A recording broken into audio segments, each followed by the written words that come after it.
Previously, in most of these areas that we had prioritized, farmers would produce, but you don't access market because the roads are not there. So you have the middlemen that would have access, and they persevere to go into those deep in the villages, and they buy with their own prices. They'll go there and set prices for you, and yet you're the ones who are producing this food. But now this time with the market linkages, people can now access market because we have bridges that were, streams that were bottlenecks to access by the farmers. It has constructed bridges, some farmers can now reach market.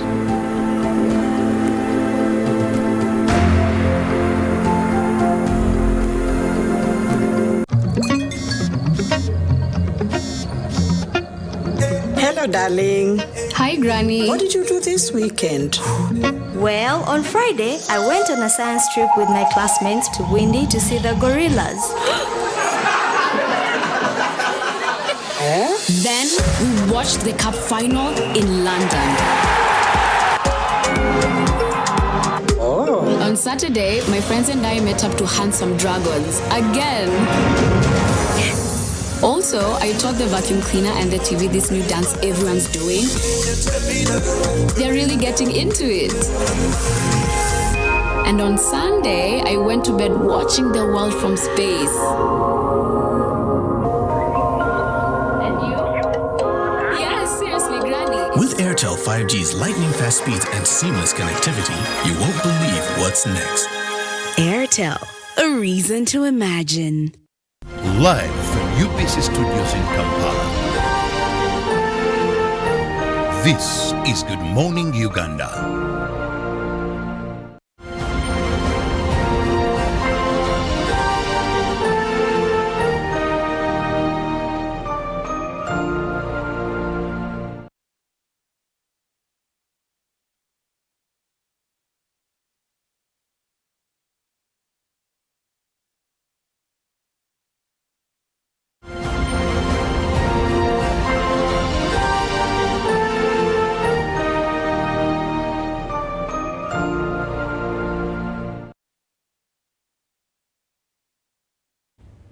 Well, hello and good morning once again. This is Good Morning Uganda. I'm Olive Monica Nejuma, and I'm joined by Joram Paul Sonko, and of course Chantal Olive Kandinda. Now this morning, as you know, in Uganda we have had many accidents on our roads, and police says that accidents have only increased in the period between when we went into the lockdowns, but mainly after we went back to normal business after the lockdowns. So what is causing this? Of course, police says that one of the major causes of road accidents on our roads is drunk driving, reckless driving, to mention but a few. Now, in a new development, the Ministry of Health recommended that Uganda Police reinstates breathalyzers onto Ugandan roads. This is what many used to know as Kawunyemu, where they would use this, put roadblocks on the road and get people that were driving under the influence to get off the roads. Now, according to the Health Ministry, accidents have increased by 40% because people are driving under the influence of alcohol, which is really a concerning and of course sad, because you can look at the numbers, you see the news stories. Almost every week there is a story about road carnage. Almost every week there is a story of someone that recklessly drove and caused a loss of lives. So this morning we have decided to look into that and see, will the reinstatement of breathalyzers onto Uganda's roads help to curb road carnage? Now you can join us and share your opinions on the same, and the number is on your screen, but of course if you're on Twitter you can join us there too. The hashtag is UBCGMU. Good morning once again, Sonko. Oh, good morning. Just even a quick word, let's even pass this out. Uganda is actually ranked as the leading consumer of alcohol. That's true. In Africa. So that is not, and it can actually be a ranking that we should be proud of from the perspective of people who manufacture alcohol. But in terms of consumption, well, for the alcoholics, I think it's it's something to brag about, raising the flag to them. It may actually be it. But then on the scary note is it is worrying if we are ranked number 1, because this has actually culminated into the road accidents that we are seeing, because people are actually driving under the influence. Actually, according to the World Health Organization, in previous years, Nigeria, which is one of Africa's most populous nations, used to be number 1. And that would make sense because there are more. In Uganda, we are below 50 million, at least right now, before the census is carried out. So for us to be ranking number 1 on the African continent is actually very concerning. Now, when you look at this report by the World Health Organization, they say that in 2023, a Ugandan consumes 12.21 liters of pure alcohol annually. Now, the emphasis here is on pure, which means that it is not actually even beer. It is things like home brewed alcohol, and of course 86% of alcohol consumed in Uganda is unregulated. It is home brewed and illegally sold. So I believe that's what the World Health Organization means by saying pure. But now going back to breathalyzers, I will run to you, Chantal. Why did the government decide to stop using them in the first place?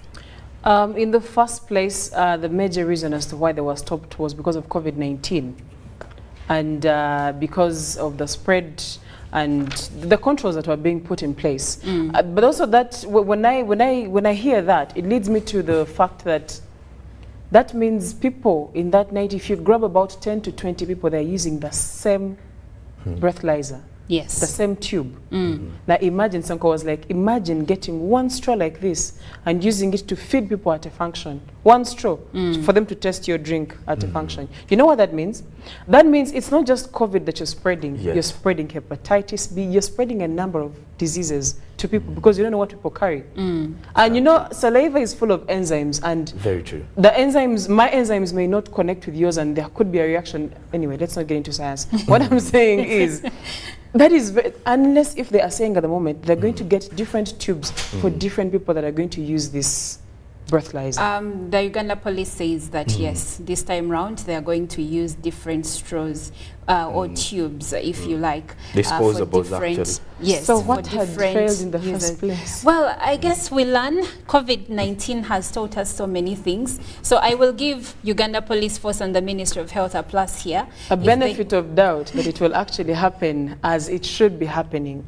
Okay. Yeah, I would rather put it that way, to prepare ourselves for any eventualities, because who is going to be there to check if they've changed the straw or not? Imagine someone is drunk. Are they going to be like, no, give me another straw? They'll tell you you're drunk, we've changed it. And then there's also a time when you have lots of vehicles waiting, you know, on the sideways. Yeah, and the process of changing and putting, changing and putting.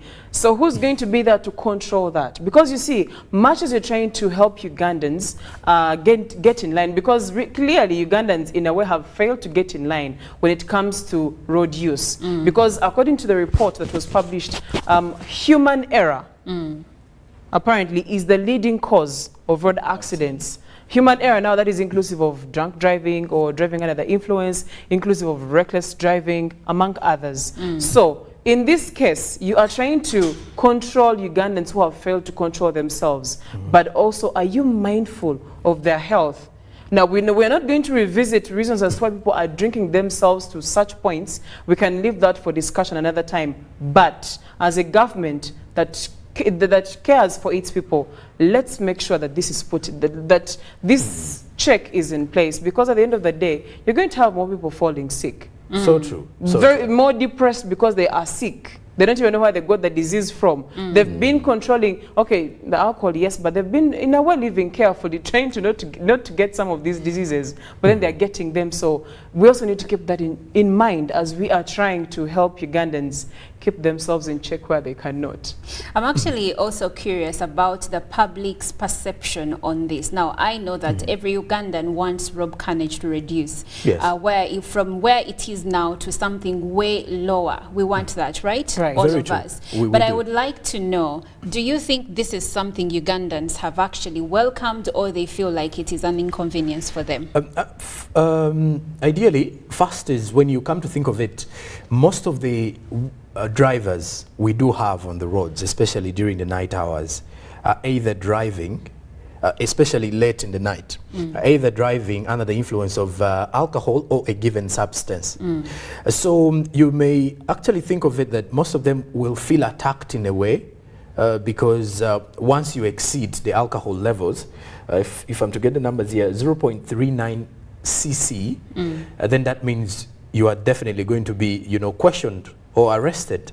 But then we can as well look at it from this other perspective, that in the long run, the police will as well be able to identify people who are actually using other substances while driving. So the question whether Ugandans are welcoming this or not, I think most of them are not going to welcome the idea, because I believe most of the Ugandans that go to, let's say, bars in the night will leave at around 4 or 5 in the morning. Now, all of those are either under the influence of a given substance and then others alcohol, or the majority alcohol.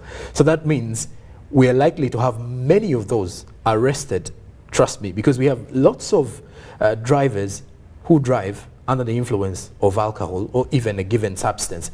So whether they've welcomed it or not, I think it is the right move for us to even take, because we really need, the worrying state about these accidents is that you get to realize, I think earlier on Robert mentioned that at times it's actually the sober people who end up dying in the accidents. And then the person who is actually causing the accident may actually walk out freely. And yet he was the drunk person. Yes, definitely. So you get to realize that at least we shall be curbing these particular road accidents with this particular reinstatement of the breathalyzers, but also looking at how Ugandans are going to try to control their consumption of the alcohol now, late in the night. Or shall we be seeing people pretending to actually, to control? So but you see, if you pretend, then you're pretending with your own life. And unfortunately, it would be okay if it was only your life. But it is the life of every person that uses the roads. We have pedestrians, we have children crossing the road. Sometimes in the morning when I'm coming here for work, I will find children on the road very early in the morning. Probably their schools are fast, so they need to beat the morning traffic. So they're on the road very early. And you'll find that in areas, let's say around Kololo, you're going to find people drinking. At 5 in the morning, people are still in the bar. 7, people getting out at Exactly. 7, Now, 11. these people are the same people that may put other people's lives in jeopardy because they are drinking under the influence. So it doesn't matter if they're being inconvenienced. At the end of the day, what we need is to reduce the number of road accidents on our roads.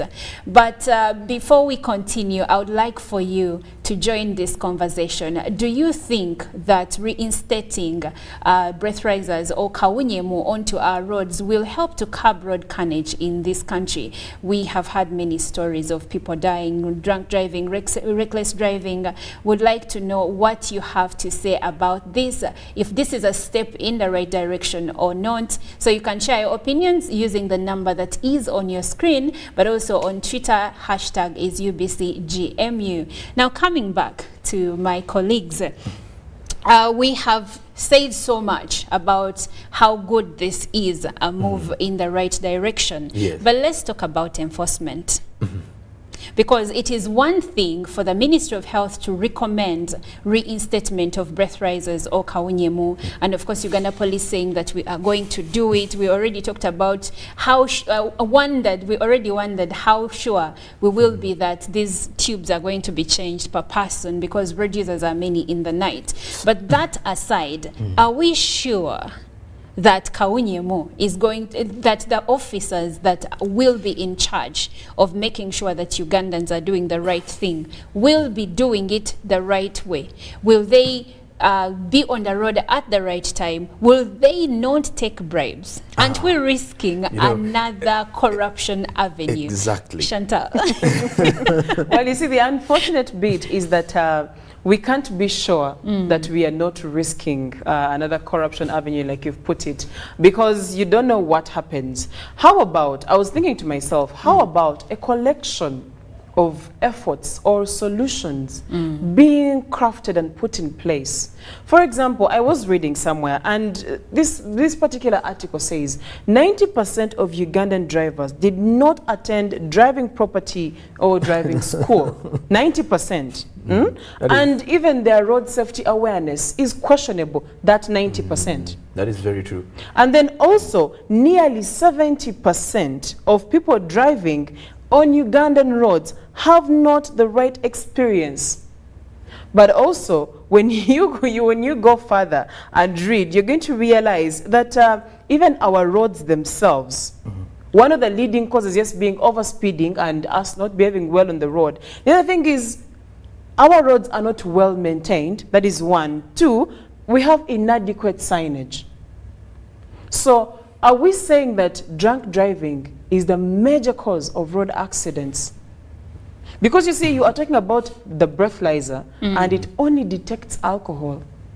What about someone who is under the influence of something else? But you see, the beauty of having breathalyzers, in as much as they are just for alcohol, is that when they call you out to check if you're under the influence of alcohol, they will now get to know if you're under the influence of something else. For instance, if you've been smoking, let's say marijuana, it will even smell on you. Now, I understand that some people have EpiPens and, you know, they are modernized. You may not tell that someone has been smoking something, but I still believe this is a start.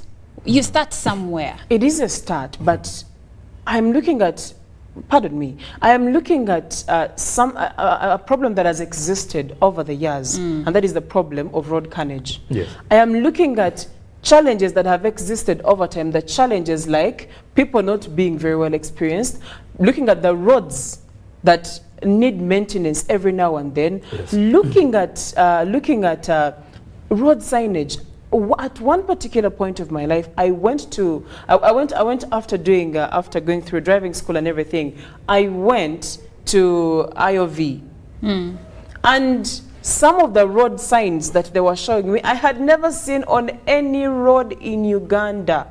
We quite have very few. Thank you. So how do you tell me that if some of those small things are not in check, the breathalyzer is going to help? Unless if you're saying for only the night time, because that's when we are, I mean, there was a particular Sunday, we had about 4 road accidents on one road. That is when you're going to, on your way, as you're leaving, of course, town and going to your side, about 4 accidents along that road. Now, if you're saying that you're doing this to only curb the nightlife, and people who, because usually people who drive under the influence and cause accidents, in most cases it's at night, most cases, except the isolated few of the driver who was trying to stay sober, took something. During daytime. Yes, but the question is, aren't we supposed to be looking at having a crafted group of solutions to help us curb road carnage? Also, the issue of breathalyzers, I feel like it is solving one problem, or it is directed at one demographic. Let's look at where most Kawunyemu or most the roadblocks are positioned. You're going to find that majority of them are in city centers or routes that are entering the city. But research says that most of the alcohol consumed in Uganda is unregulated and sold illegally. Now, this is not alcohol you're going to find in a bar in Uptown Kololo or Naguru. This is not alcohol you may even find in bars within the Kampala, you know, the heart of town, the heart of the city. This is alcohol that is predominantly consumed by people living in far-off areas, like let's say northern Uganda, because it's known as one of the regions where people abuse alcohol and where unregulated alcohol is mostly sold, and some parts of eastern Uganda. Now, these people are taking alcohol and they're not even driving. Yes, I think that is even the advantage it comes with it, because like Shantala said, we've paid a lot of attention to alcohol or drivers driving under the influence of substances, and then putting alcohol out there. But then when you look at the consumption of even the pure alcohol, yes, the consumers themselves are not drivers. So that means there's an issue of driving that we really need to first of all address as a country. Yes. You've mentioned something to do with the fact that 90% of the drivers in Uganda today have not gone through driving school, which is too correct. Why? Because we have automatic vehicles, yes, and if someone has money, they'll just run to a bond, buy a vehicle. They only know two things. You have the engine, start, stop, the accelerator, the brakes. The brakes. You're good to go if you can balance on the road. And then they also know if I have my 2,000 or 5,000 within the pocket, it can serve as a temporary license. Right. And we also have driving license plugs, even on social media. So that clearly shows you that people no longer go through the rightful means.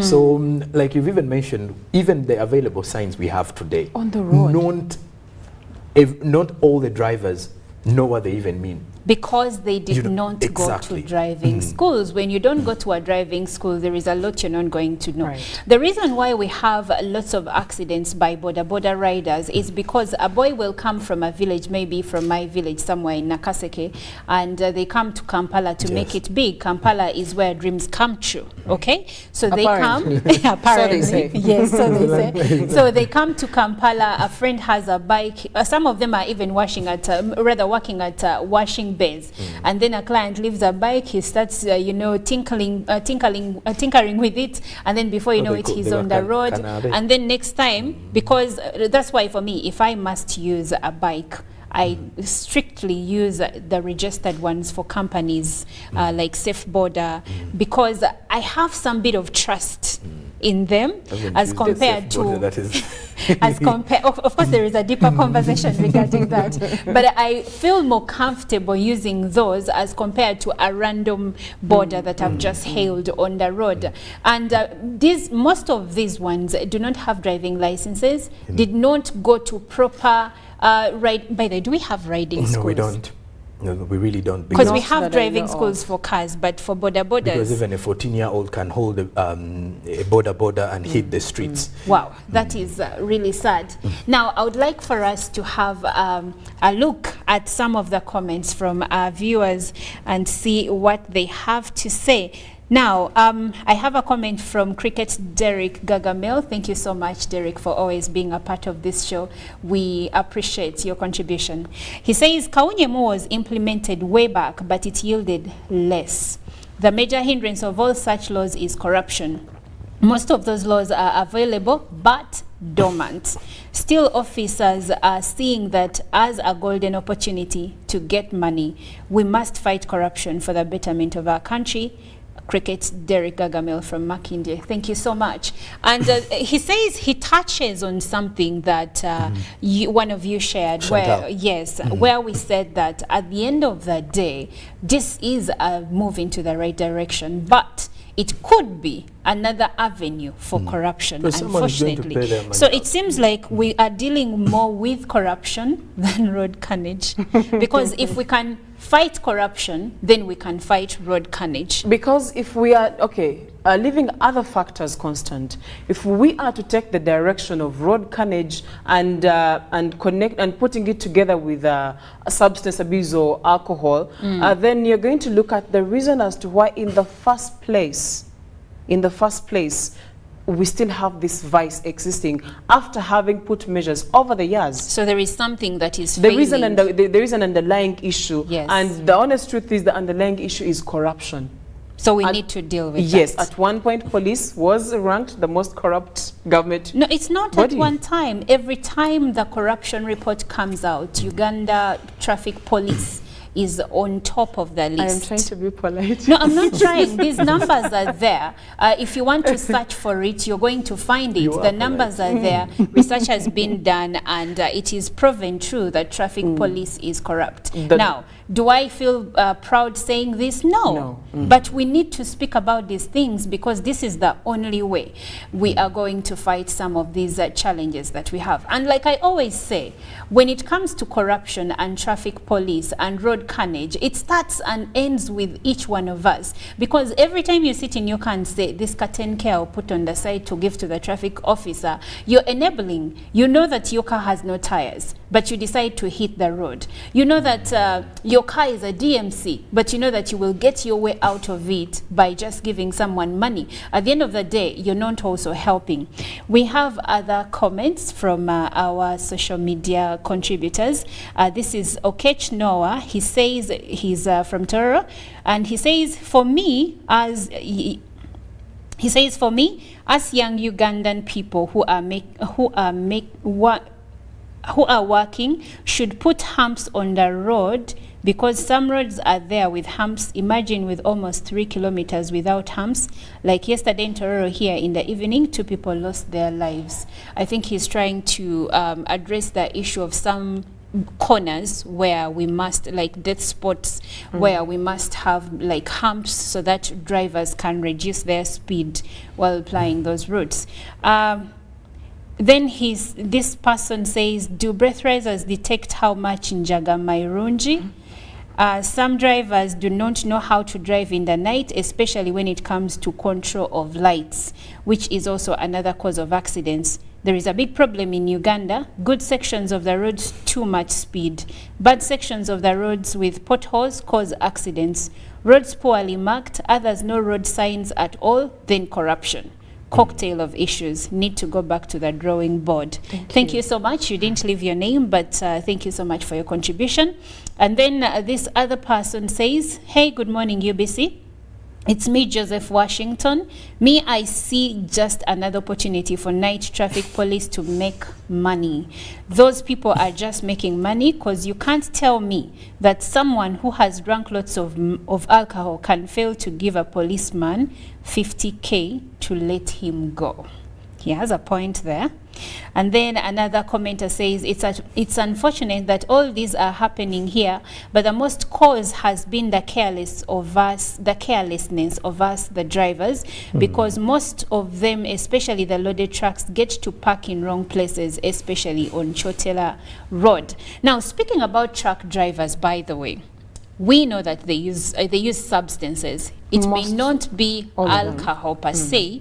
The first time I ever learned about Cuba, and this is actually marijuana, the first time I ever learned about it was from someone who was a taxi driver, and he told me that this is what they take to keep, meanwhile they think that it keeps them sober and more alert. Apparently.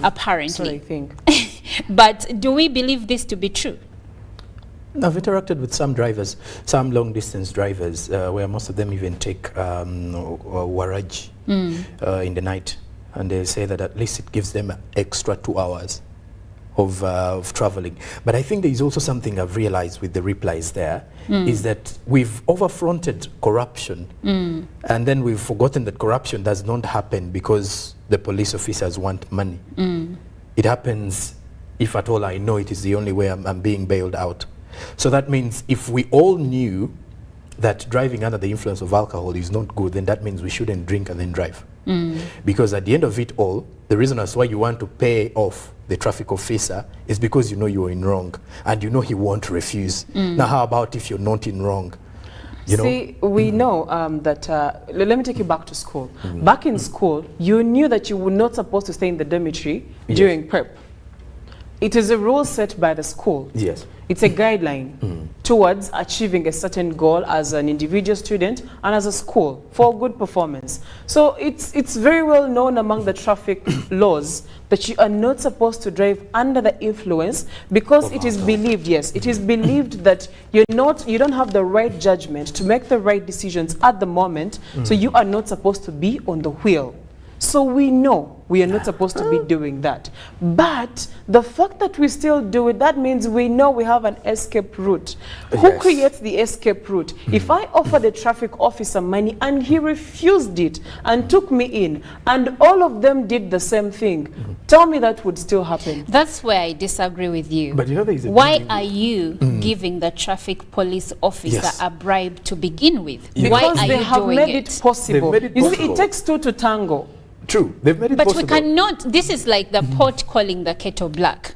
You cannot say. But the level of that- confidence we have in giving Yes. them money really also It puts us shows into, that the other side, you know, it's an easy pass. because I want to believe if you give him 10,000 and he refuses, your mind will tell you maybe he needs more. So we've actually carried the corruption to them, but it seems it's a 50-50 thing. For me, it's as Ugandans, I feel like we are being a bit hypocritical here because we give the money, we decide to give these people money, because I've seen people You even weigh like options. yes, I'm riding in someone's car and the officer doesn't even have to ask. Actually, most times they don't ask.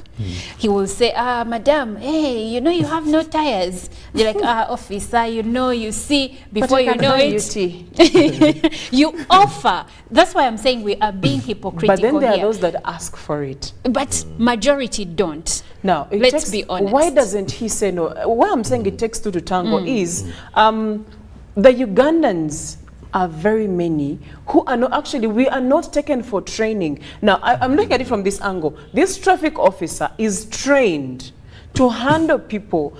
Has a set of rules and guidelines that should put him at a higher level of understanding than me, who is an ordinary Ugandan. You understand? You are someone that is on the implementation level. You are someone that is on the control level. Why should I break you? I don't have a certain training like you do. I am not sat in class and told, listen, you are not supposed to take a bribe because we are trying to. You are on the enforcement level. You are someone that helps to build this country to be a better place. Now, me, I have a different background that does not have such a kind of training. That is one. Two, we are raised different. Make it hard for every Ugandan to offer you money and see if this will not change.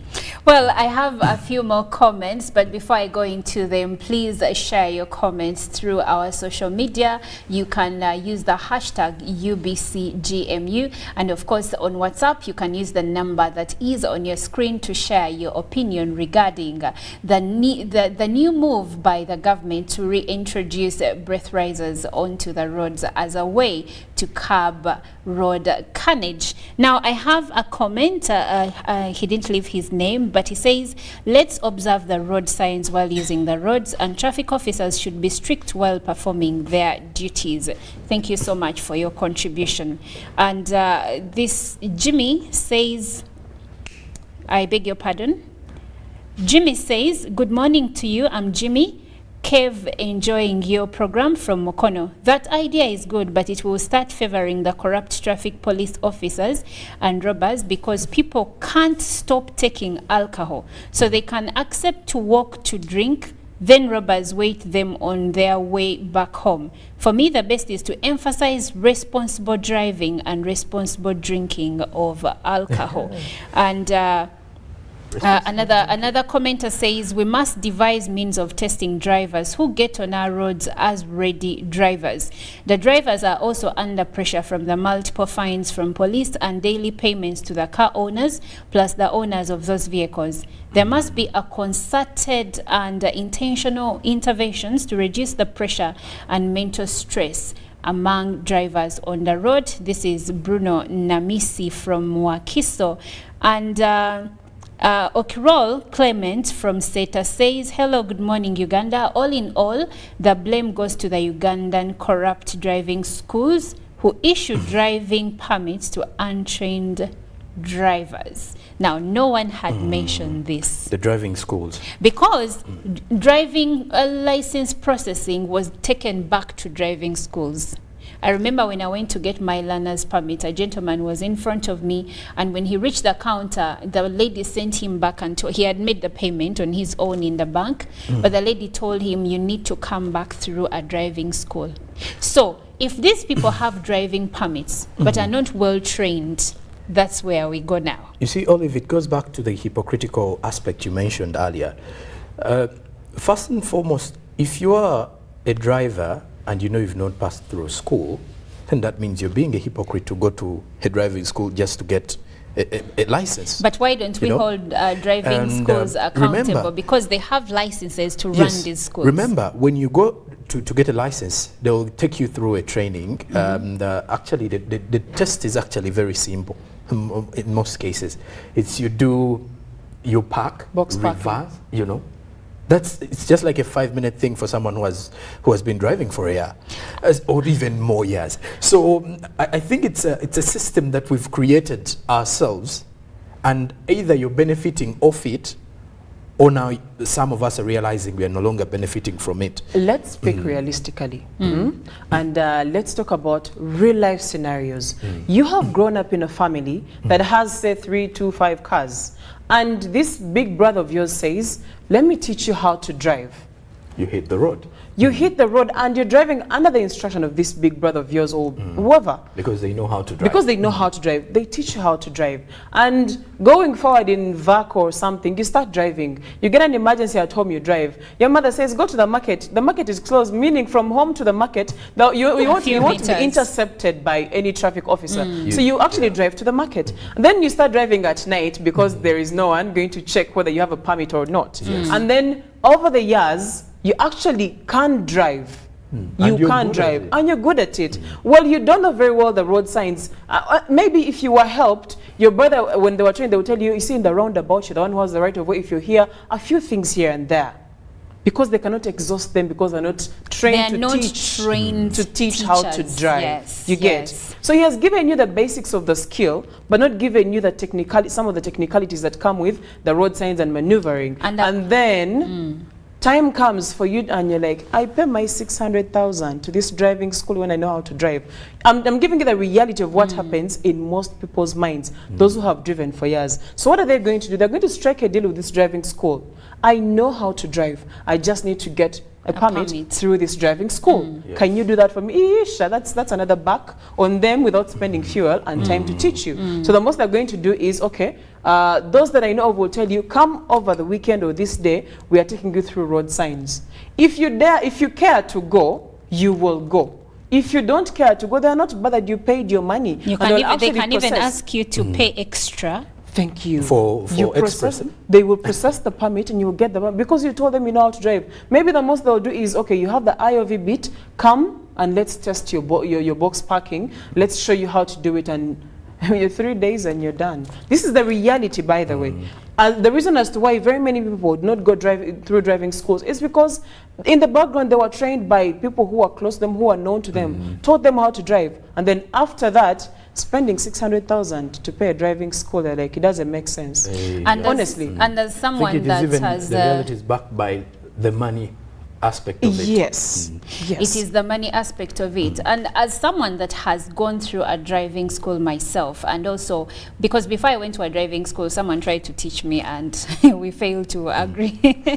So anyway, I ended up going to a driving school, and I can tell there is a difference when someone who is a trained driver teaches you how to drive vis-a-vis a relative, maybe boyfriend or husband teaching you. Honestly speaking, you're better off going to the driving school because you are working with a trained trainer who even has a license to train you, so that when you're stopped by traffic police, you have your learner's permit and he has his trainer's permit.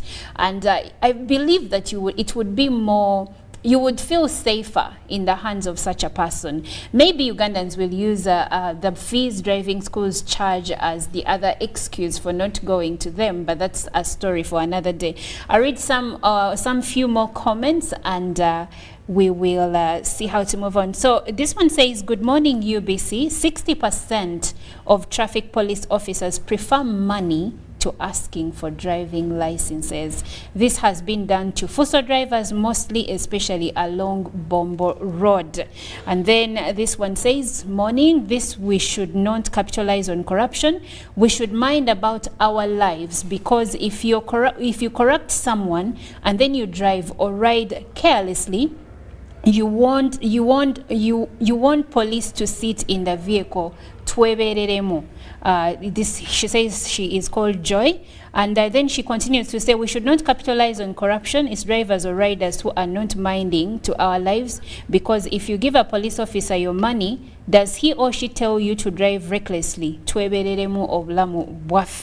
And Joel from Biko says many wrong road users have big people in government who always just make calls that shrink the confidence of these lower cadre traffic officials on the road. And Subuga says, Thank you for the show. Drivers, we should observe consciousness before starting any journey on the road. This is Nsubuga Kasim from Mbarara. And Bernard from Tororo Pambaya says, I just want to say that drivers have to be more alert on the road for everyone's safety. And then Patrick Mabale says, you're welcome, but the system of corruption in traffic police is high. I think government has to find ways of controlling it. And I will end with Elias, who says, safety starts with you, and money has power. If you don't give the police money, they won't have the power to be corrupt.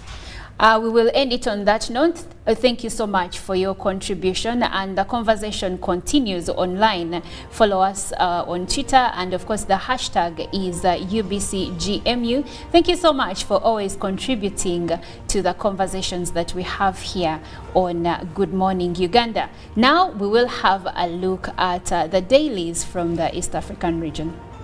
And then off we go to Tanzania with the Citizen in regards to the dailies across the region, where 15 banks vanished in 5 years. According to what is in here, at least 15 banks were vanished in the last 5 years. And then the CRDB marathon raises 1 billion Tanzanian shillings. That is according to what was highlighted here, what is being highlighted in the Citizen. And then furthermore as well, we look at the mining sector, which is set for fresh boom amid increased investment that is still in Tanzania. And also in regards to the national health, it's that there is an act on cross-border disease threat. That is something to look onto. And then also how Rose is coping after savage hyena attack. So this is another story of someone who survived an attack in regards to being attacked by the hyena. Then Kilindi farmers up in arms over Lumbesa trickery. That is also another report, well detailed with the Citizen newspaper this morning. Now we head to Kenya with the Daily Nation as 12 years of costly battle, the business of war, according to what the Daily Nation puts here. After more than a decade of Kenya Defence Forces involvement in Somalia, a total of 52 billion Kenyan shillings has been spent on procuring weapons. There is a report in here by the Daily Nation. Then the Kenya NSSF Act, new law unlocks 48 billion Kenyan shillings for fund. And then furthermore, Kindiki has warned Raila Odinga on the protests. Kindiki is the Interior CS in Kenya.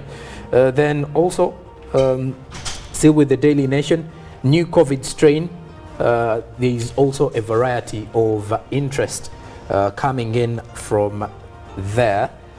Then lastly, county government of Bungoma County is having an integrated development plan from 2023 to 2027.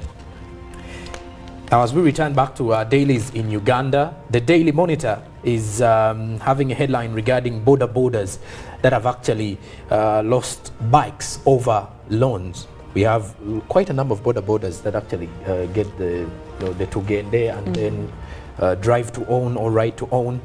Then furthermore, still with the Daily Monitor, Bishop tells members of Parliament to stop witchcraft. Speaker Among unveils new Bukedia House. Well, MPs are also practicing witchcraft. That's also another report with the Daily Monitor.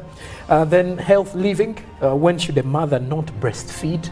There is a report in here. I think this would definitely be going into the new mothers.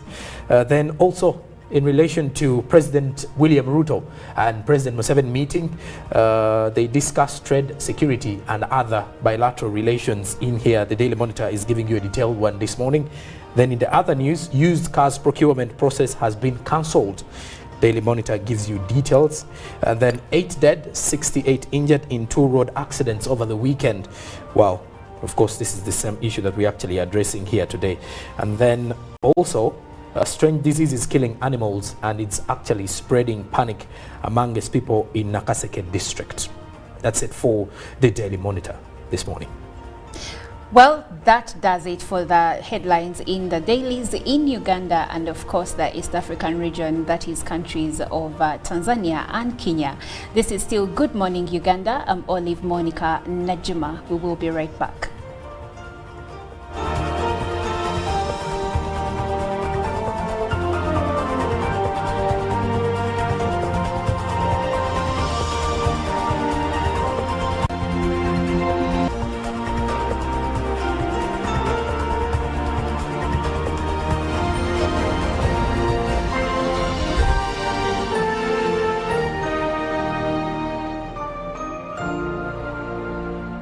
Pick of the day on UBC.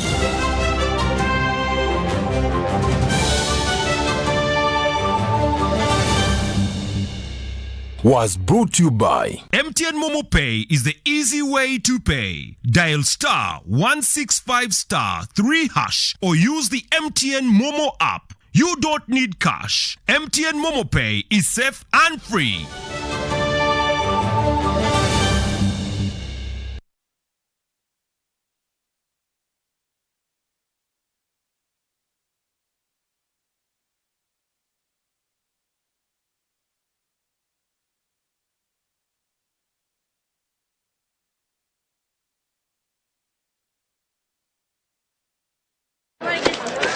Juko. Yo.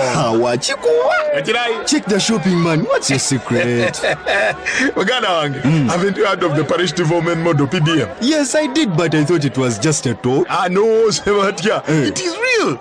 I and a few friends together formed a circle, accessed money from the PDM, invested in a poultry project, and now things are moving. Juko. I thought I was one of your friends. You are. But you left me behind. I didn't leave you in poverty. What you do, just visit your LC2 chairperson and your parish chief and start the process of economic transformation. Just like that. Okay. The parish development model is an initiative from the government of Uganda through the Ministry of Local Government designed to transform all lives of Ugandans for the better. PDM, my parish, my development, my life. Greatness is all around us. On pitches, fields, and playgrounds. At home and far away. It lives in the past, and it's in the faces we look up to, and in those we see every day. Greatness is all around us. It takes us beyond limitations, beyond possibility,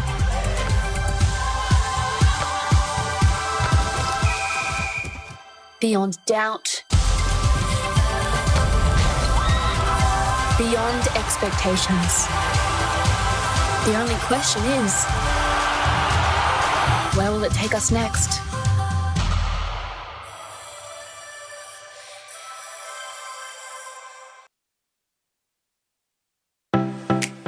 UBC is the national public broadcaster. We educate, inform, entertain, and inspire our audiences.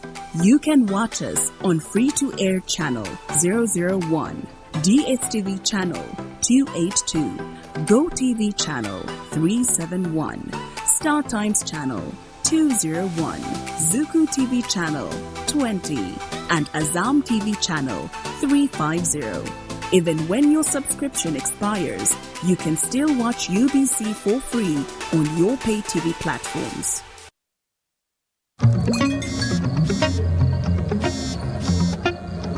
Hello, darling. Hi, Granny. What did you do this weekend? Well, on Friday, I went on a science trip with my classmates to Windy to see the gorillas. Then we watched the cup final in London. Oh. On Saturday, my friends and I met up to hunt some dragons again. Also, I taught the vacuum cleaner and the TV this new dance everyone's doing. They're really getting into it.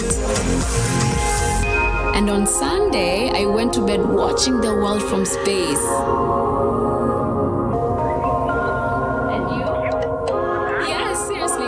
With Airtel 5G's lightning-fast speed and seamless connectivity, you won't believe what's next. Airtel, a reason to imagine. Live from UBC Studios in Kampala. This is Good Morning Uganda.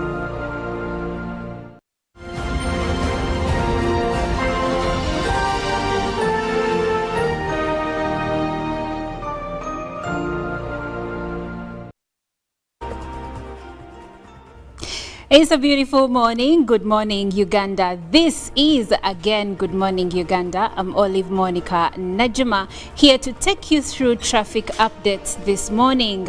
I'm hoping you're having a wonderful day and that you're already on the road or about to leave the house so that you hit the road. And if you're coming from the areas of Busega, Natete, Mengo, that's where we are going to be looking today to see how best you can get to town, how best you can get to the old taxi park or new taxi park and the areas around. And we will pick it up from Busega roundabout as you come to the heart of town, but also if you're going into the neighboring areas. Now, looking at Busega, actually way before the roundabout, looking at areas around Busega Market, yes, there seems to be, the area seems to be busy. Many people seem to be on the road, but there isn't much of a traffic hold up yet. Though from the look of things, it looks like it is starting to be a bit intense. Now, as you head to the roundabout, we know that with roundabouts, you will always find traffic jam at a roundabout in the morning because for most roundabouts, many people are trying to feed into the same route, maybe going to town. So you're going to find that all the roads surrounding the roundabout are joining and they have only one output route. And it's the same thing that is happening at Busega roundabout and around Busega Market. Yeah, there seems to be a hold up there. But as you move along to the road that goes to Natete, there is smooth flow of traffic and a little bit of a hold up around Natete police station, but after that you should be okay. Now the roads that are joining Natete Road, like Nakauka Road, there seems to be a bit of traffic there, but still nothing too serious. Actually, it is mainly at intersections where other roads are trying to join the same road. Now as you come back from Nakauka Road to join Natete Road, there is smooth traffic flow around Nalukolongo Market. Everything seems to be very clear up until you reach Nalukolongo Railway Workshop, which also doesn't look bad at all. And if you look at the other surrounding roads like Mugwanya Road, Gomotoka Road, the roads seem to be really clear. Now, when you look at Bazebaketa Road, it seems very okay. There is a smooth flow of traffic, and then you will find a bit of traffic at Stensera Road. There is a bit of a hold up, but nothing serious to worry about. You should be able to move smoothly. Now, when you reach Chibuye Market, there is a hold up, and of course the other roads that are feeding into that road don't look good at all, so you may be delayed there. That is if you're going to the ends of Najanankumbi and Stella, there is some bit of traffic jam there. But going back to areas around Lubiri, there is smooth flow of traffic, and of course if you are going into the heart of town and you're going to go up until Blue Loom as you head to Owino or St. Balikudembe Market, there is traffic jam around Chisenyi area because I see many roads that are trying to join the same road. Around Link Bus Terminal there is some bit of traffic, and then around Mackay Road, yes, the traffic is intense that side of town. This is somewhere near the new tax park, so you will be held up there for quite some time because yeah, the traffic is intense. Now if you have made it to the middle of town, you're going to find traffic jam around Kampala Road in where there is King Fahad Plaza. You will find traffic there, but if you continue ahead, then there is smooth flow of traffic on the road. Now if we are to look at other areas around Kampala Road, around Kitugum House, there is some bit of traffic, but it's not so intense, so you will be able to move and head to wherever you're going in record time because there is smooth flow of traffic. Actually, if you go up ahead to Ginger Road Highway, you're going to find that there isn't traffic this morning, which is surprising. Being a Monday, it's usually very intense on many of our roads, but today it looks really good, so you should be able to get to your place of work, you should be able to get to your place of business or school, wherever you're going this morning, you should be able to get there in record time. That's it for our traffic updates this morning. My name is Olive Monica Najuma. Thank you so much for joining us. We still have a lot lined up for you. Please do not even think about changing the channel. This is Good Morning Uganda.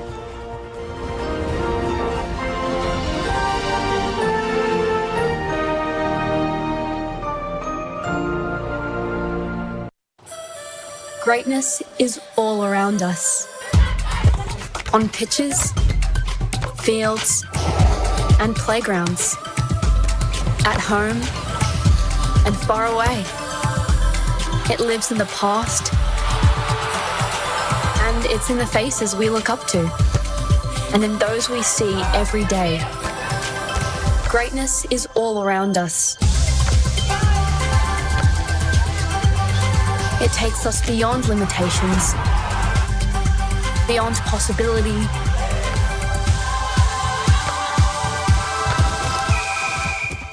beyond doubt, beyond expectations. The only question is, where will it take us next?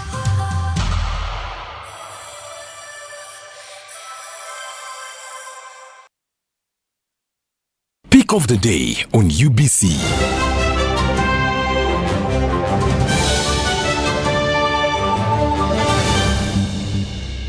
Was brought to you by MTN Momo Pay is the easy way to pay. Dial *165*3# or use the MTN Momo app. You don't need cash. MTN Momo Pay is safe and free.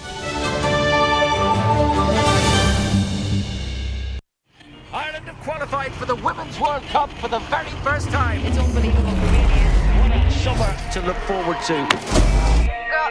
Big girl energy straight out the gate. When I'm up with my booty, I come out the place. And the sun coming up today. All summer long, gonna kill it. Replay it. Sydney, Auckland, making waves with my girls down under. Get it out, get to talk with my colors. We gon' be the best in it, I'm certain. Strikes defeat, fast as lightning, sound like thunder. Sound the world round, shut the show down. I was standing, couldn't slow down. Wanna hold on. Sound the world round, shut the show down.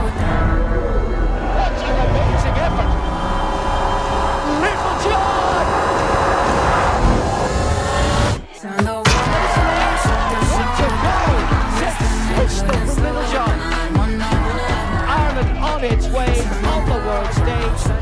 What a summer! Upgrade your lifestyle with the all-new entry-loaded Chillax voice bundles.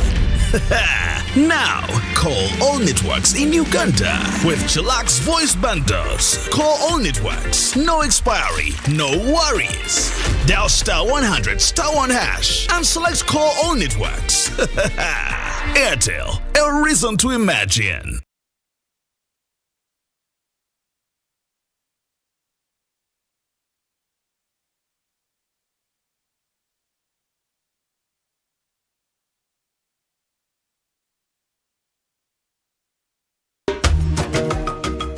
Nkwanga Ramazan is my name, the head teacher of this great school, Ikumbia Seed Secondary School. The school has the staff room well furnished, administration well furnished, the computer lab well furnished, the library wonderful, the multipurpose hall well furnished. The teachers are also enjoying in the staff quarters. The school has teachers totaling to 28. Ikumbia Seed has embraced the new curriculum. I want to thank the government for that bright idea. There are many students that end up in senior 4 with no document. But with the coming of the IT, the skill children are going to have certificates in skills as early as senior 3. And that certificate is equivalent to a senior 4 certificate. Uganda City Secondary School is a very great school that has influenced the lives of people or changed the lives of people of Uganda sub-county. I want to thank the parents and the government for this kind of effort.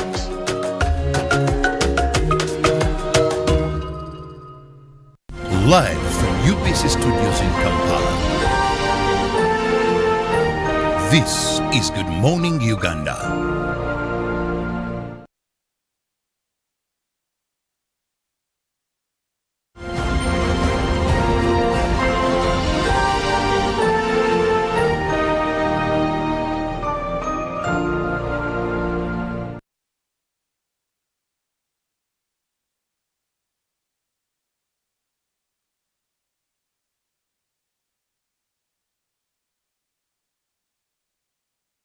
Good morning and thank you for keeping it with us on UBC TV. I'm Robert Chirabo Nyonyiton in case you've just joined, but I appreciate the fact that many of you have been with us from 6:30 till now. Welcome to the top of the hour, which is exactly 8 a.m. right now. And this morning in this segment, Good Morning Uganda Agenda, we are going to be discussing something of national concern that concerns you and me, either directly or indirectly, and could be an inconvenience in case you're found on the wrong side of the law. What could that be?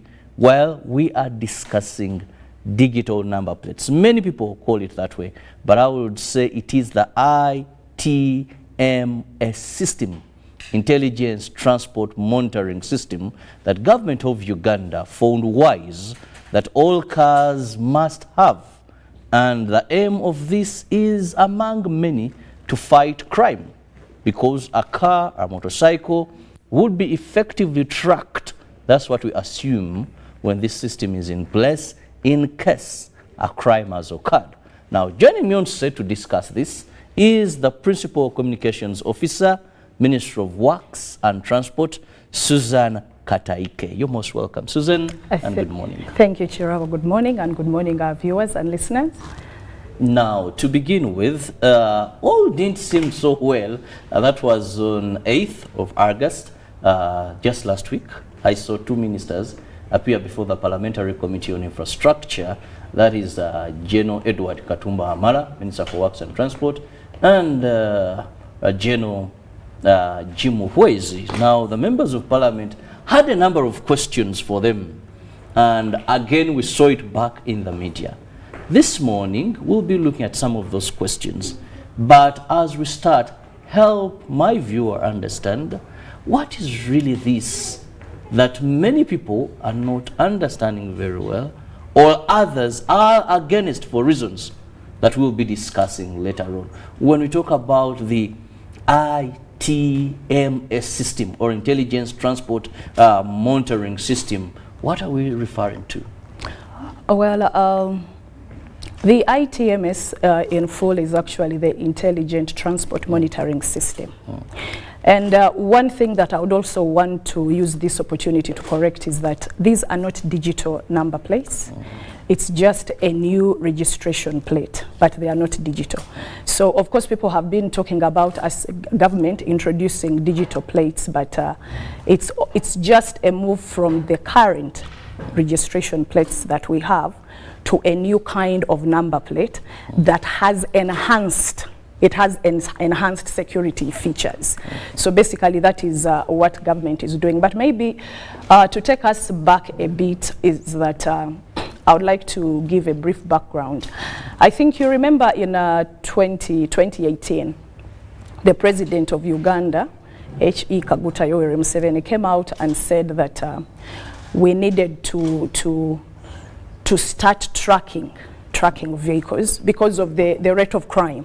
Many people were dying, and these deaths were partly the people who were carrying out these assaults, these assassinations and deaths were using motorcycles, and they were using vehicles and motorcycles. So the president decided that we should have a system that is in a position to track vehicles, that is in position to track motorcycles. And of course, initially, the mandate to register vehicles was with URA. Now, I want us to remember that URA's main focus is taxes. So they focus on collecting taxes, which is not a bad thing. But in collecting taxes, that meant that they did not go into the details of these vehicles to follow up ownership from the point of entry to the point of death, if I can say that, the time the motorcycle or the vehicle comes to the end of its lifespan. To be disposed of. To be disposed of. But of course, when you talk about disposing off of vehicles in this country, if you got an accident today, God forbid, and your vehicle is written off, it's like you just dump it somewhere and that is it really. And someone maybe sometimes picks it up, refurbishes it, and something like that can happen. Sometimes. So in order to do what the president's desire was, it meant that there was need to do a general overhaul of the entire system of how vehicles enter this country, how they are sold, how they are dead and buried. So that is how the Ministry of Works comes in and takes back its mandate of motor vehicle registration, takes it back from Uganda Revenue Authority. So we took over motor vehicle registration in 2021. But of course, you take over, but there are still other challenges. You've not changed much. You've taken over the registration, but you don't have a clear database of how many vehicles are in this country. Because according to statistics right now, in this country we have around 1.8 million vehicles.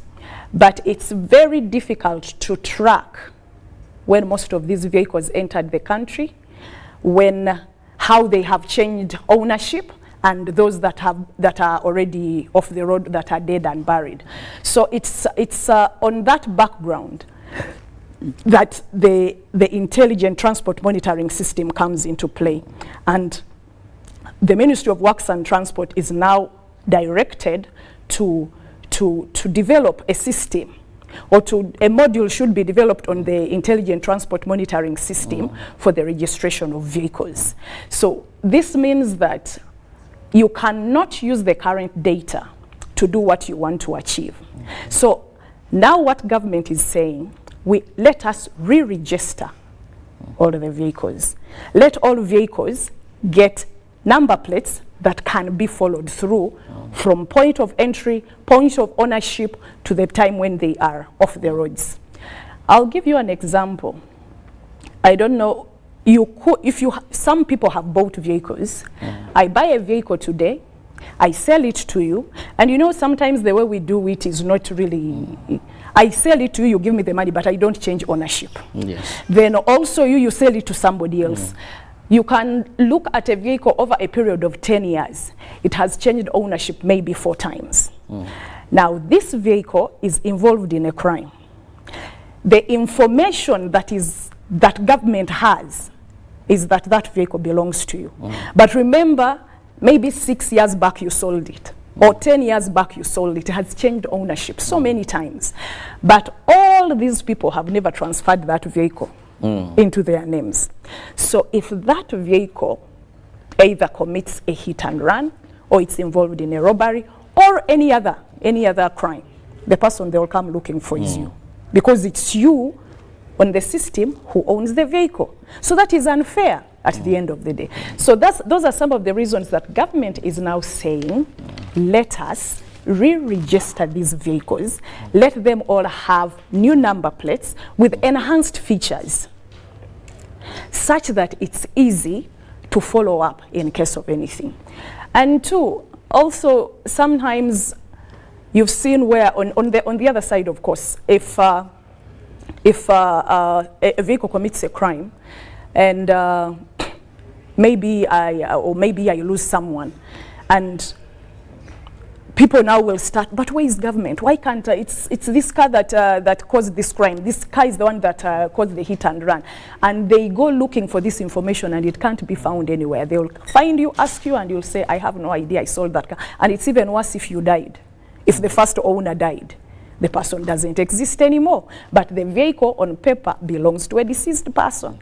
And this vehicle has moved through different hands. So that's how the ITMS system comes in, and it's going to solve most of these problems. Okay, that was said. Well, my viewer, you'll be part of the topic of discussion later on. The number will be popping up on your screen, but also you can send me a message via Twitter, and still I'll be reading out all your messages, your questions, and Susan, the Principal Communications Manager at Ministry of Works and Transport, must and will for sure you respond to your concerns as they come in. Now, Susan, there are a few things that we need the public to get clear. Yes, please. One, this good move, for a good reason, like you said, first on agenda was the right to privacy. And won't this be misused by people with ill intentions? You know, how protected is this information? How safe is that as long as I'm not in crime? We're in a multi-party dispensation. Of course, we can't limit political influence in everything. We have those that are saying, no, this is for witch hunting us. That you will know my opponent, Susan will avail information, is here, is there, you know. Their privacy, right to privacy. If government can track my car wherever I'm going, let's first have that well understood. How protected are we regarding our rights to privacy? Now, of course, you cannot really stop people from having these kinds of fears. But I want to take us back to these digital phones that we have, these smartphones that we have. You realize that with this smartphone, you can be found anywhere, you can be gotten anywhere. So the number plates are not the first kind of, if I may use the word, if I wanted to get you, or if government really wanted to get you, that they wouldn't get you. But yet you go ahead and buy these smartphones. So I would love people to appreciate, first of all, why government is doing this. Where is government coming from to implement this system? It's because of the crime rate, and the failure to bring these perpetrators to justice. You find that there are so many people who have lost their lives. There are so many people whose families right now are suffering because of their loved ones, simply because the perpetrators have never been found. So it's really on the background of security that we should look at this. Today I may have those fears as a person, but tomorrow, if something like that happens to my person, I will be the first person to hold government accountable.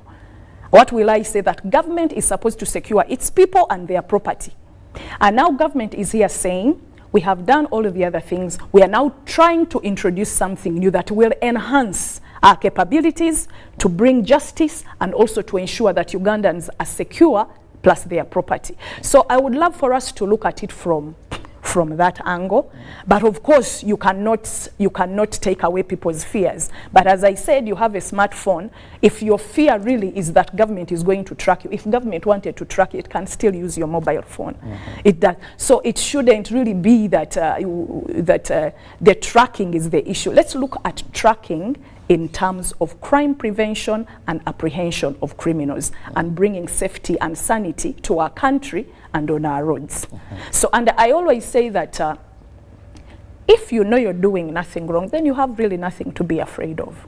If there is nothing wrong that I am doing, I'm actually happy and more comfortable seeing that my country is taking responsibility to ensure that myself, my property, my loved ones are secure.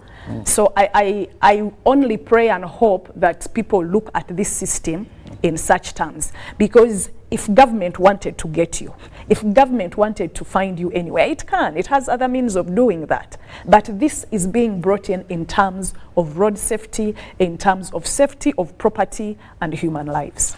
Well, now we move to another area of concern. We're in a country, Uganda, where we don't have a law against profit repatriation. Here we have an international company that is going to be conducting this. For a period of 10 years, this investor is coming into the country, and government of Uganda, I'm reliably informed, I stand to be corrected, is not injecting a single penny into this.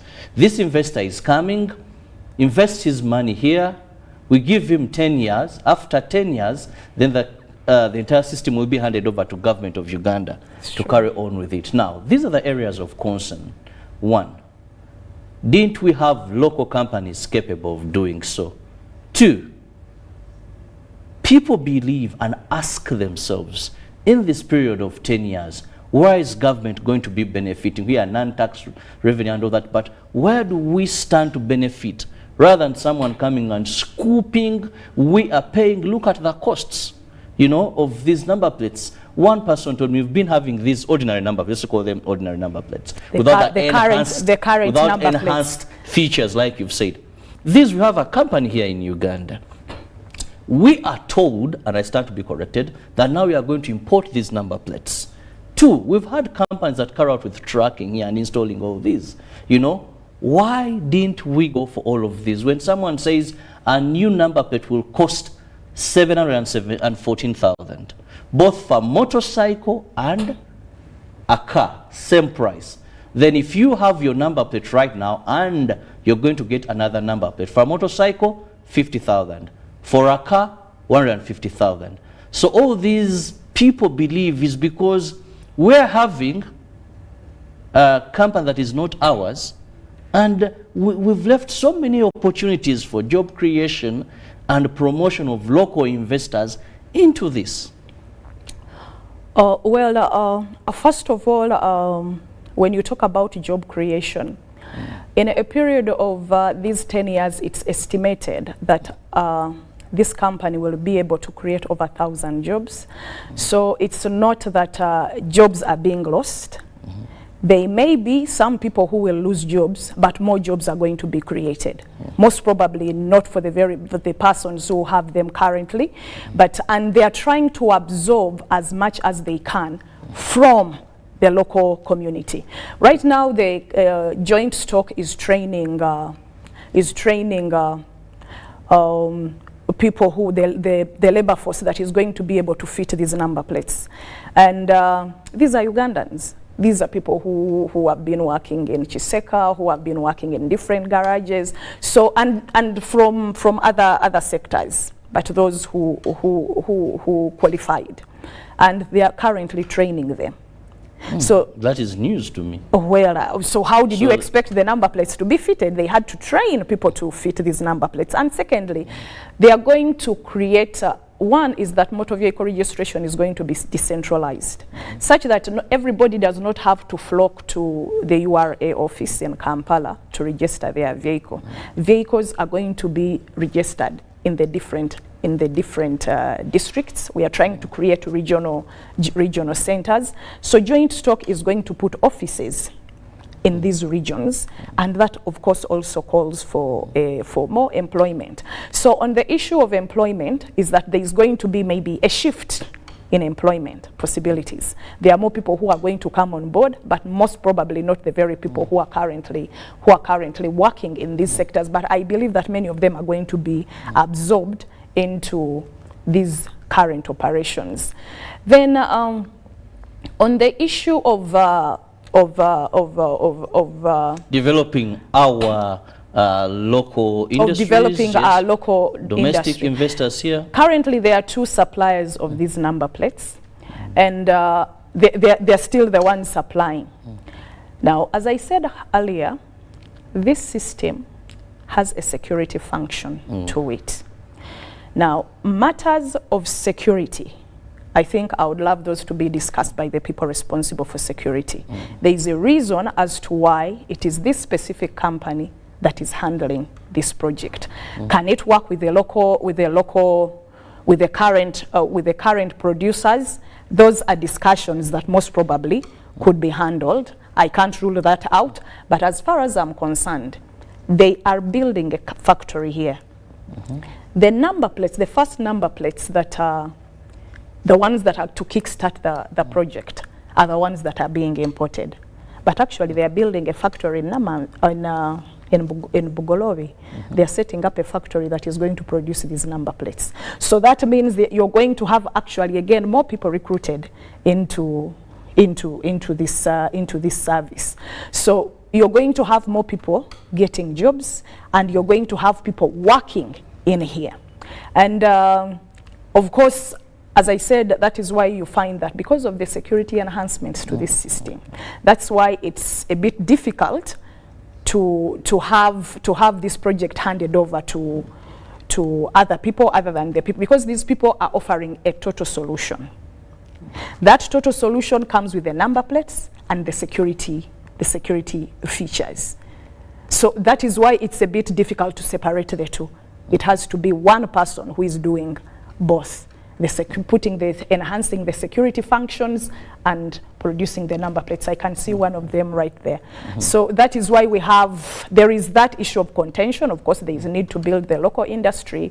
The MPs we are talking about, buy Uganda, build Uganda, but Ugandans are still within the system. They are going to work in the factory. They are the ones who are going to fit these number plates. And remember, as I said, it's a build, operate, and transfer. Eventually, it's going to come back to us. It's going to remain here in this country. It will remain with us. Well, a quick one on that. Where do we stand to benefit as a country, well knowing, apart from the security element, that we don't have a law against profit repatriation?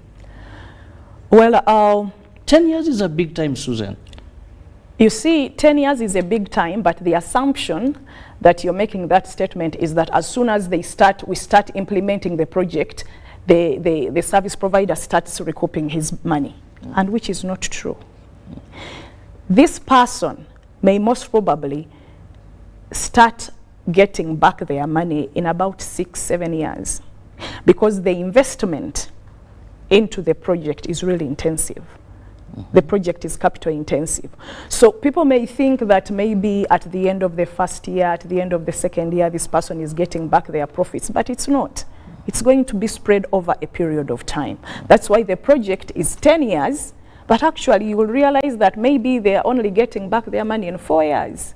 And after they've gotten back their money, then hand over the project back to Uganda, and we start running the project ourselves.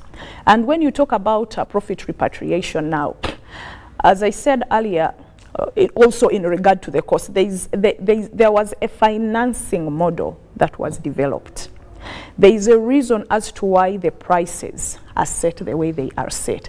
Because remember, you have given yourself, I would like to imagine, you've given yourself 10 years within which to get back your money. I'll give an example. When we go to the banks to get loans, the time period that you spend paying determines how much the bank can give you.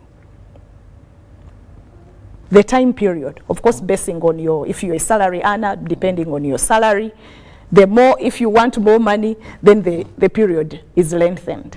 If you want to pay your loan quickly, the period will be shorter, because what they cut off from your salary will be higher. So I want us to look at it from that angle. The period, the pricing was not only determined by the period, but the investment.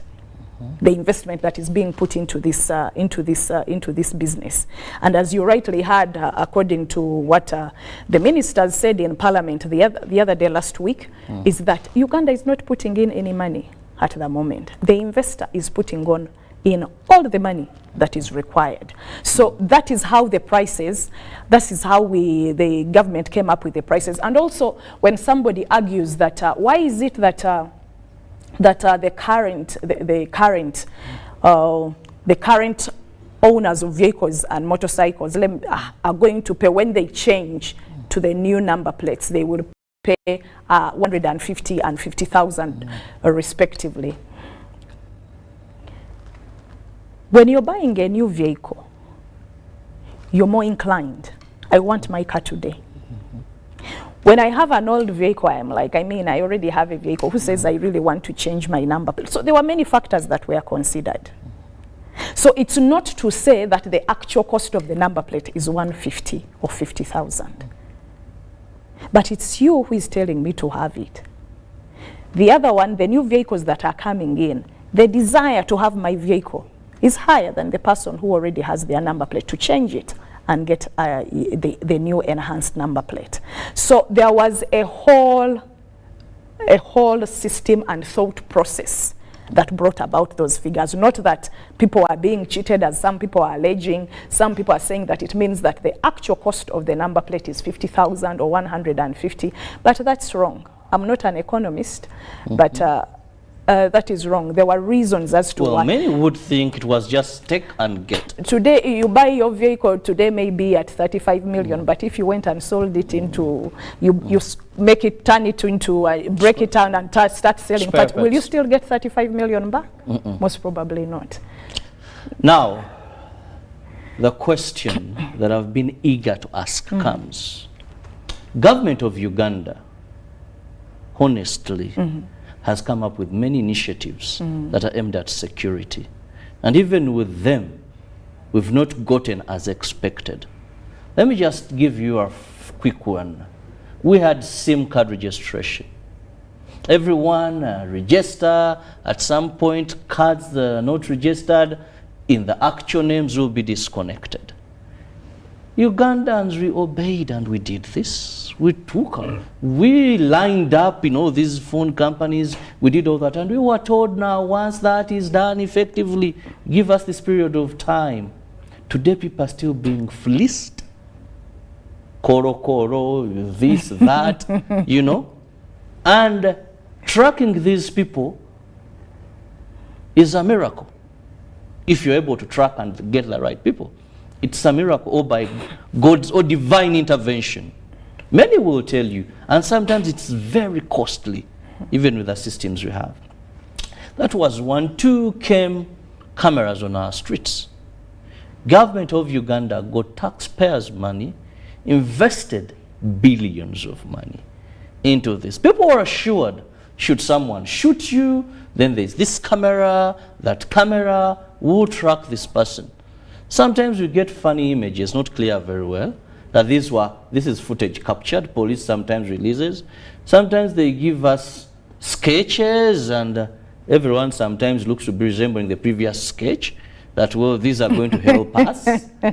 Now, Susan, today you're telling Ugandans that for a new vehicle I have to pay 714,000 for 300 shillings. 300 shillings for both a motorcycle and for the old. And you're assuring us, what happens if we have the same story, yet this is a massive investment, truth to be said, we'll have to pay that money for a period of 10 years and don't get the desired. Because I have some little knowledge about trackers. I've had some work to do, I have motorcycles, and I put trackers. One time, one was stolen. And it was funny that you could locate the tracker up to a certain time when the tracker was disabled. And we went very excited. And we found that thing in a bush. I said, okay, the tracker, So with this, assure the public that this is the miracle that we've been waiting for, and it's not going to disappoint us. It's the magic bullet. One is that I want us to appreciate that systems are systems. And it's just like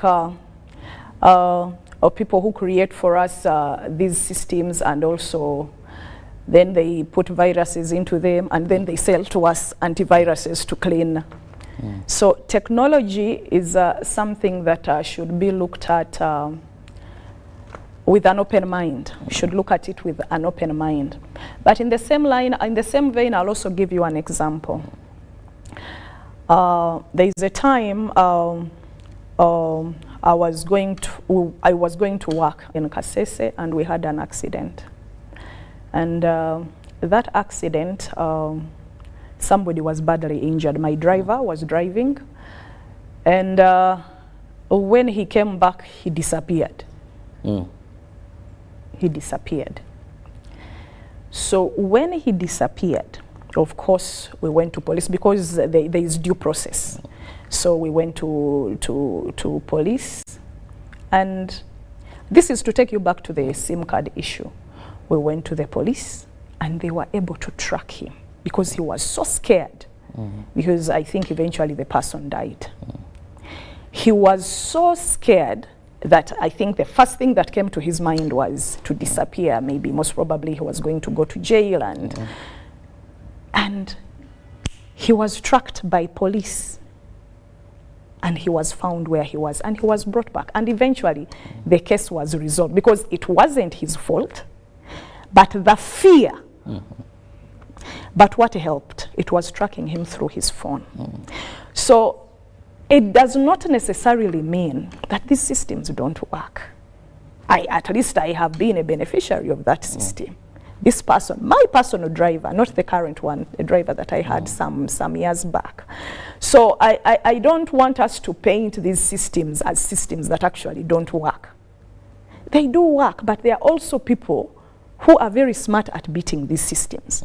So what government does, and I believe even in the same effort, I see UCC trying they try to put a lot of information out there to the public, such that the public is sensitized. Maybe we are so gullible also sometimes, but it's not that government is not doing what it's supposed to do.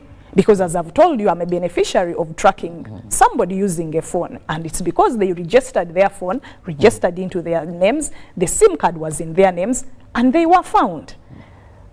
So when you say, can you confirm to the Ugandans that this is the magic bullet, I want to believe that all systems should be given the opportunity to do what they have been brought into the country, in this case, to do. So what if, as much as you look at it, as much as people outside there may look at it from a negative point of view, what if tomorrow it is your relative and actually you saved millions of shillings, and maybe your vehicle, you could have lost your vehicle, and your vehicle is found because you put a tracker, because you got this registration plate. So for me, I believe all systems should be given the opportunity to work. And as the world grows, as we become a global village, because I mean, this is a new system, we've not had it before. Before we had cameras, the cameras are there, but now this is an enhanced system. The camera is going to work with a tracker. There is another device that is an onboard device, and the car can be tracked in real time. That has not been there before, so why don't we give it the opportunity? What do you mean by in real time? That means that we have a shooting, just an example, God forbid. Someone, maybe I'm driving in and someone hits me at the gate, I'm gone, you know, they're using a motorcycle, they go. Now what is real time to you? Real time means that as something is happening, they can see it. So if today my vehicle, for instance, is stolen and I report to police, that means they will be able to go onto the system and see that vehicle wherever it is. That's what I mean with real time. So this is the difference with this new system. So I believe we should give it the opportunity, because crime is not seems not to be reducing. Accidents are not reducing. And you know, partly it's because most of the accidents that we have on our roads are human error. It's quite funny, but I was having a meeting with some people, and I was taking them through the same system. And when I said that, you see, if for people who are used to running red lights now, the police may not be there, but the camera will be there watching you. So the express penalties, you'll receive you'll be able to, when you run the light, it will be recorded, and a fine will accrue to that offense. So tomorrow, when you're selling that vehicle, you will have those fines all there. And somebody said, me who is always running red lights. You understand? So the system also is going to help in revenue collection, because many people run away from these officers. They give you a receipt and you say, okay, give me the receipt, and you never pay money. But at the end of the day, you will pay it when you want to sell that vehicle. You will have to pay that fine. Well, that at least I can say yes, it's been happening. Now, before I go to the questions and comments coming in from my viewers, a quick one. That is fines. You've just talked about the fines. Now, many people I've spoken to prior to this interview on the matter seem concerned that they may, unaware or unintentionally, without any violation, have to pay huge sums of money. I received some information that once this system in your car is detected to have been tampered with, then you're likely to pay a fine up to 2 million Uganda shillings. Now, tampering with, and it's not seen on the system, is something, according to many, that is very easy. For example, I'm going to Masaka, my car breaks down. I would just look for any mechanic around there who may not have proper information. And you know, our mechanics, senior 2, primary 7, the guy goes to a garage, he becomes one of the best, by the way. And now Director of Industrial Training has also helped by certifying such people and grading them, and we thank them for that. Now, this person may unknowingly tamper with the system. Our roads, we have ditches, we have lakes, you know, and I could drive through, either it's water or hitting these potholes. Many people go to garages, you travel somewhere and you've developed mechanical conditions, and the system may not be, even dust may not be able to detect this. So these fines, people see them as unfair, and with the technology, like you say, there could be very little you can do. So take us through and throw more light on this. Now, of course, there could be challenges. These you may not rule them out. One, as you said, maybe you get a mechanical problem, you get an accident on the road, and you call in a mechanic from anywhere to come and help you. Now, the regulations, the regulations for the number plate state that when you are under such circumstances, call the police, inform the police you have gotten an accident, so that within 24 hours, it's known that you got an accident. If you want maybe to respray your car, you want to take it to a garage, still inform the Ministry of Works and Transport in writing that I want to, and I've seen before, when people want to respray their vehicles, they write to the ministry. Somebody, yeah, I want to change the color of my car. At least that I've ever written. You see, color. Exactly. But if it's the old color, and I just go to the garage and painting is done. No, yes, even now, of course, when we bring in the sensitivity of the number plate, it's important that you inform the ministry, because the other thing that people need to understand is that we are going to license all garages, and as you've said that now DIT, they are certifying most of these mechanics and garages. So we are going to re-register, to register all garages within the country, and they are going to be taken through some of these things to know what to do when such things happen. So it's the fine only comes in when somebody either tampers with this number plate and they don't report. Why would you get an accident and keep quiet? Why would you go ahead, because you've already been informed of the sensitivity of the number plate? So why do you go ahead and do it without informing government? Like, and it's not that, and it's no, that's what we are saying. That I can't see that it's no longer seen on the... It's all right. What we are saying, under such circumstances, as soon as you see it, because I am hoping that within 24 hours you would have seen it. You can't hit a pothole and drive, go home, tomorrow leave in the morning, and you're not aware that there is something wrong with your number plate. You will be aware that there's something that is not right with my vehicle. Finally, Susan, time is running so fast. Now, don't you think the ministry is biting more than you can chew and swallow? Why? Many cars come into the country, the infrastructure needed. You know, we don't, because when you look at car dealers, I think they are number 2 or 3 when you look at our tax revenue that comes in.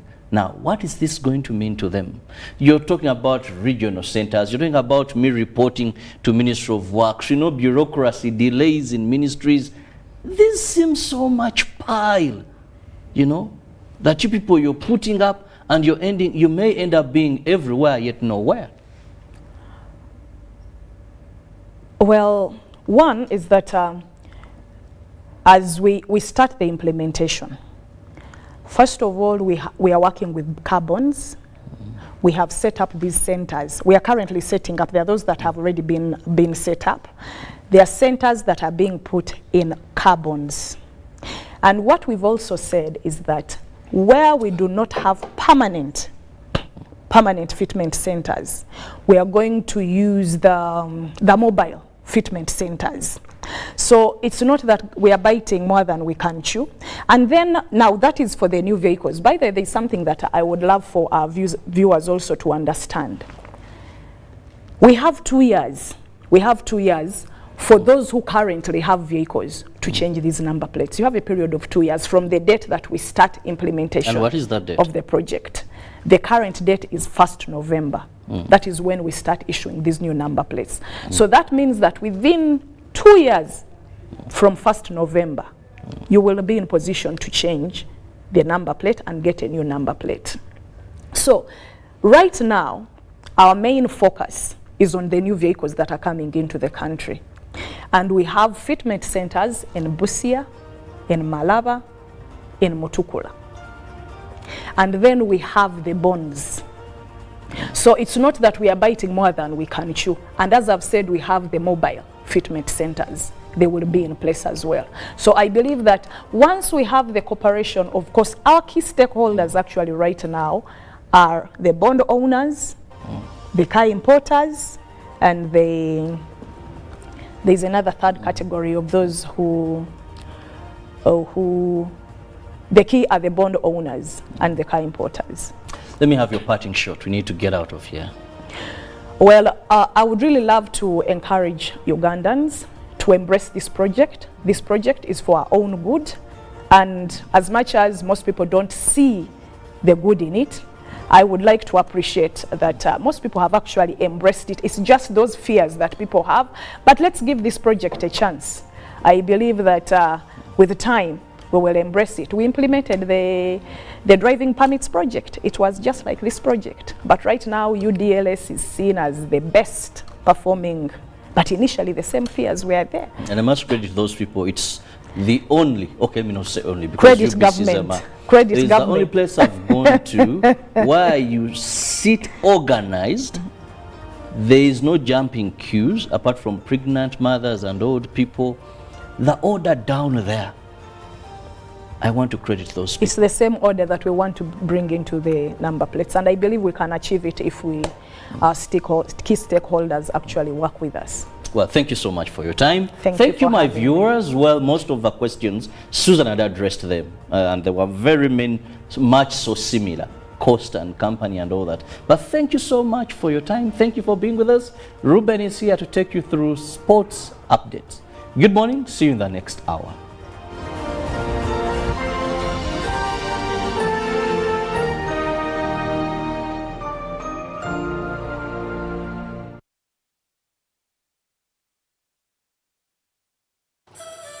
Greatness is all around us. On pitches, fields, and playgrounds.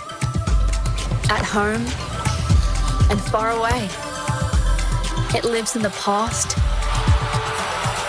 and it's in the faces we look up to, and in those we see every day. Greatness is all around us. It takes us beyond limitations, beyond possibility,